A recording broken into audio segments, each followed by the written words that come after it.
რამდენიმე წუთის წინ საკლუბო სცენის წარმომადგენლები დაიძრნენ მარჯანიშვილის მოედნიდან. თავდაპირველად მათ გზა გადაკეტეს. თქვენ ახლა ჩემს უკან ხედავთ პირდაპირ ეთერში მსვლელობას. თავიდან გზა გადაკეტეს საკლუბო სცენის წარმომადგენლებმა, დიჯეებმა და ასე შემდეგ ამ სივრცეების წევრებმა და მარჯანიშვილის ქუჩის გავლით მიემართებიან საქართველოს საკანონმდებლო ორგანოსკენ, პარლამენტისკენ.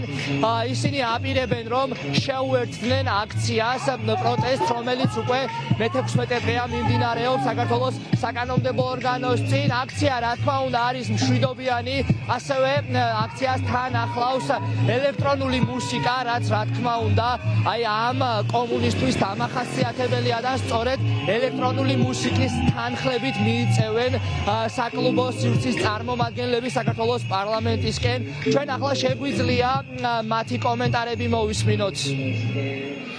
დღეს უკვე მეორე აქცია, რომელსაც ვესწრები. პირველი აქცია იყო კონსერვატორიასთან. დიდი პროტესტის ნაწილი არის რამდენიმე პროტესტი, რომელიც ქალაქში დღეს ხდება და ესე პროცესით მივიმართებით პარლამენტისკენ, რომ ჩვენი ხმა გავაგონოთ მოსახლეობასაც და ხელისუფლებასაც იმის თაობაზე, რომ არ ვეთანხმებით იმ ყველაფერს, რაც ხდება დღეს საქართველოში და ჩვენ აზრი გვაქვს და ამ აზრს დავიცავთ. როგორც ნებისმიერი ჯანსაღად მოაზროვნეს საქართველოს მოქალაქე, რასაც ვაპროტესტებთ ამდენი დღეა, ჩვენი სათქმელი ზუსტად ეგ არის. თავისუფლება რეჟიმის პატიმრებს, ხელახელი სამართლიანი არჩევნები და ევროპისკენ სვლა წინ. მოვითხოვთ იგივეს, რასაც ყველა. ჯერ ესეთი პირველ რიგში განთავისუფლებას ყველა დაკავებულის უპირობოდ.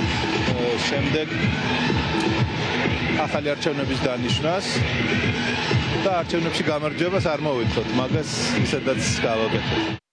აქ მყოფი დემონსტრანტების მთავარი სათქმელი არის, რა თქმა უნდა, ის რომ გაათავისუფლონ ამ ორი კვირის განმავლობაში აქციებზე დაჭერილი პიროვნებები და ასევე დაინიშნოს ახალი არჩევნები. მე ახლა ჩემს ოპერატორს ლევან შერმანძის ვთხოვ, რომ გაჩვენოთ კადრები თუ რა ხდება ამ წუთისთვის მიმდინარე აქციაზე.